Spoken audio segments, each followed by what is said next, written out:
At Anurag University, be everyone you dream to be. అయితే ఇంత పెద్ద స్టార్ రైటర్ కదా సార్, అంటే ఇండస్ట్రీలో ఏదో ఒక చిన్న చిన్న గిల్లి కజ్జాలు కానీ పక్కన వాళ్ళు వచ్చి గెలడం కానీ ఇలాంటి ఏదో ఉంటాయి. ఏ రోజైనా పోసానికి ఇష్టం పడ్డ జీవితంలోకి బయట నుంచి అమ్మాయిల నుంచి మెసేజ్లు, ప్రపోజల్స్ ఇలాంటివి వచ్చినప్పుడు ఎలా తీసుకునేవాళ్ళు, ఎలా రిజెక్ట్ చేసేవాళ్ళు? అసలు ఆ టైం లేదు రాజా సార్. అంటే అంటే నేను టైం ఉంటే ఏదో పిచ్చి పనులు చేస్తారండి కాదు. నాకు ఆ బ్యాక్గ్రౌండ్లో మా నాన్న చనిపోయిన తీరు ఆత్మహత్య చేసుకొని ఎవడి పిల్లాడికి డబ్బులు కూడా లేకుండా చదువు లేకుండా అన్నీ బాగుంటానని చెప్పి తెలియకుండానే ఆత్మహత్య చేసుకున్నాడు. నాకు నీడ్ ఏంటంటే కుటుంబం. మా అమ్మ ఎవరికి చేయి జాటదు. అప్పుడు పూరి గుడిసెలో అలాగే ఉంది తప్ప ఎవరి కోసం వాళ్ళ అమ్మను కూడా అడగదు కనీసం. అమ్మను కూడా అడగదు. అలాంటి తల్లి కోసం నాకు ఇది పడింది. అది మద్రాసు వెళ్ళిన తర్వాత, మద్రాసు అడగండి మీరు ఎప్పుడైనా, పొద్దున్నే 4ంటికి లేచుతా. 4 నుంచి వైఎంసీ గ్రౌండ్లో వెళ్ళిపోయి ఒక 40 మినిట్స్ పరిగెత్తుతా. తెల్లారిగట్ట 4ంటికి లేచి 4:15కి వెళ్ళి వచ్చి మళ్ళీ వచ్చి స్నానం చేసి 6ంటికి కరెక్ట్గా పర్చూరు బ్రదర్స్ దగ్గర ఇంటి ముందు ఉంటాను. అక్కడ నుంచి మళ్ళీ నేను నిద్రపోవాలంటే కనెక్ట్ 12:30కో 1 గంటకో అప్పుడు పడుకోవాల్సి వస్తుంది. ఇక నాకు ఎవరు చూడాలి, నిద్రే సరిగ్గా లేదు. అది అట్టా సేమ్ అట్ట కాకుండా ఫస్ట్ ఫిల్మే సూపర్ హిట్ అయిపోయింది పోలీస్ బ్రదర్స్.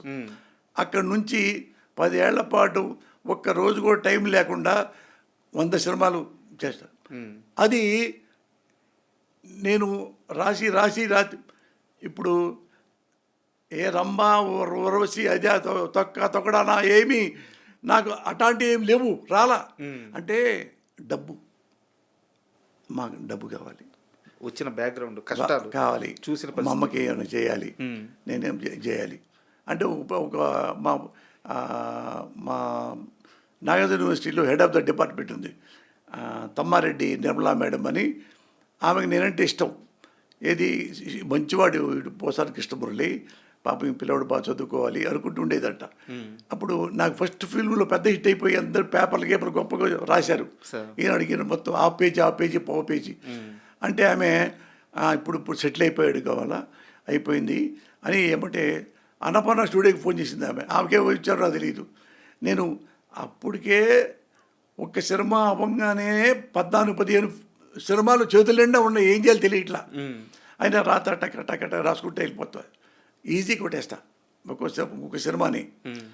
ఎప్పటికీ అమ్మో ఇన్నుండే ఎట్ట లేదు, ఎన్ని వస్తే అని చేస్తా. ఇంకా గట్టిగా చెప్పదలుచుకుంటే 1 డే సినిమా మొత్తం రాస్తా. 1 డే సినిమా మొత్తం రాస్తా. అంత కెపాసిటీ రైటింగ్లో ఉంది. అది వెళ్ళిపోతా. రాము గారే నన్ను అడుగుతా, రాము నన్నే చెప్పింది రికమెండేషన్ అందరికీ, పోసాని కృష్ణమురళి అతను చాలా బాగా రాస్తాడు, అతను పెట్టుకోండి అనేవాడు ఆర్జీవి గారు. ఎందుకంటే నేను బాయ్గా ఉన్నప్పుడే శివ సినిమా పెద్ద హిట్ అయిన తర్వాత రెండో సినిమాకి రామ్ గోపాల్ ఎంత ఫైరు కనపడ్డ ఎవరు అపాయింట్మెంట్ కూడా ఇవ్వడు. ఎవరో చెప్పారట, రామానాయుడు గారు రెండో సినిమా చేస్తాను కదా రామ్ గోపాల్ వర్మ శివ తర్వాత, నీకు కొత్తగా కావాలంటే నా రైటర్స్ అంటే పచ్చోడే కుర్రోడున్నాడు, ఒకడు చదువుకుంటున్నాడు డాక్టరేటు, వాడు నీతులు రాస్తాడు, బూతులు రాస్తాడు, ఏమైనా రాయగలడం.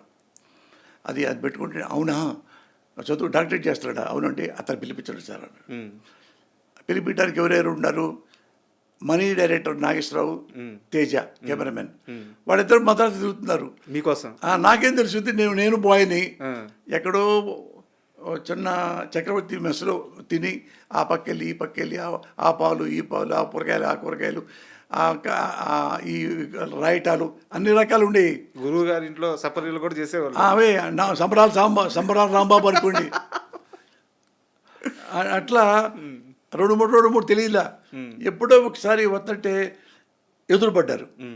ఏమయ్యా నువ్వు ఎక్కడున్నావు ఏంటంటే అన్నది వస్తున్నారు అంటే, ఎవరండి మీరంటే నేను రామ్ గోపాల్ తెలుసు కాబట్టి తెలుసు శివ డైరెక్టర్ కదా అన్న. ఆయన నిన్ను 2 సినిమాకి రైటర్గా మిమ్మల్ని రమ్మంటాను, మిమ్మల్ని పెట్టుకుంటారని అంటే ఒకసారి లోపల సంతోషపడ్డాను. అది నేను చదువుకుంటున్నానండి పర్సనల్ దగ్గర చదువుకోవటం ఏంటయ్యా, ఆయన చెప్తే నువ్వు వెంబడే రైటర్ అయిపోతావు, నువ్వు రా అంటాడు. అంటే నేను అంటే ఆయన చెప్పారు కదా నేను వెళ్తాలేండి అండి, ఎప్పుడు పలానప్పుడు రారా. అక్కడే మద్రాసులోనే అన్నపూర్ణ ఆఫీస్ ఉంది, అన్నపూర్ణ స్టూడియో వాళ్ళది. అక్కడ ఉంటాడు 9:30 10 అంటే నేను పొద్దున్నే మన అక్కడ అగస్త్యార్ కోయిల్ అని ఉంటుంది, ఆ గుడికి దండం పెట్టి వెళ్తా. ఆ దండం పెట్టుకొని పొద్దున్నే స్నానం చేసి వెళ్తా కదా. వెళ్ళి ఆయన దగ్గరికి వెళ్తే ఇటు కూర్చొని చెప్పి నమస్కారం సార్ అంటే, మీరే పోస్తాను కృష్ణమురళి అంటే కూర్చోండి అన్నాడు.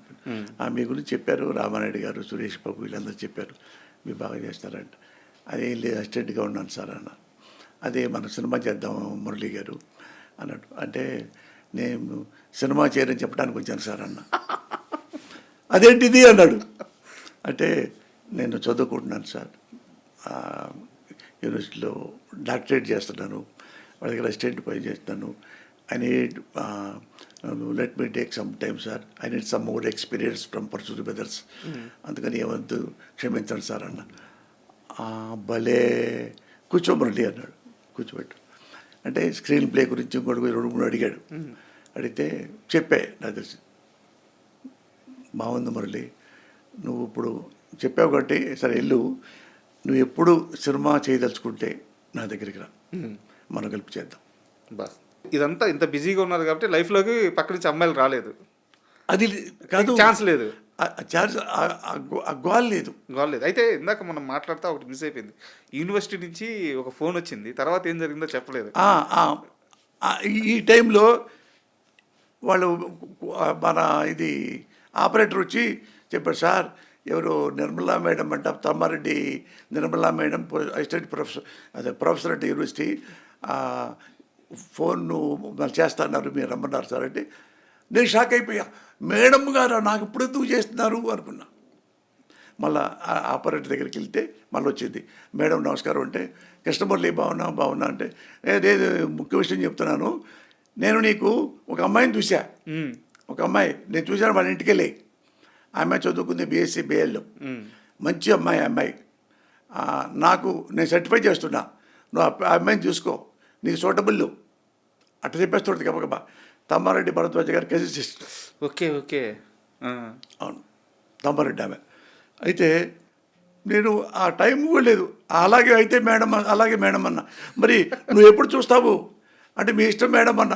ఆయన ప్రొఫెసర్ కదా, అప్పట్లో మాట్లాడలేను, అట్లా మాట్లాడేవాడిని కాదు. ఆయన వాళ్ళంటే నేనంటే ఇష్టం, తల్లితో సమానం ఆమె.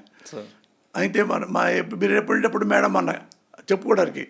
అంటే మరి రేపు ఎల్లుండురా ఎక్కడ చెప్పేస్తాను, అదే సార్ అదే మేడం అన్న. అంటే రేపు వెళ్ళలేకపోయా, ఇంకో రేపు వెళ్ళలేకపోయా. అంటే నేను చెప్పి మేడం కొంచెం అదైపోయింది, ఎల్లుండి వస్తాను మేడం అన్న. అంటే వాళ్ళతో చెప్పిందంట, ఈయన పెళ్లి చేసుకోవడానికే రాలేకపోతాడు, తాళే కట్టుకుంటాడమ్మా, వచ్చినప్పుడు చూసుకుందాంలే అందంట.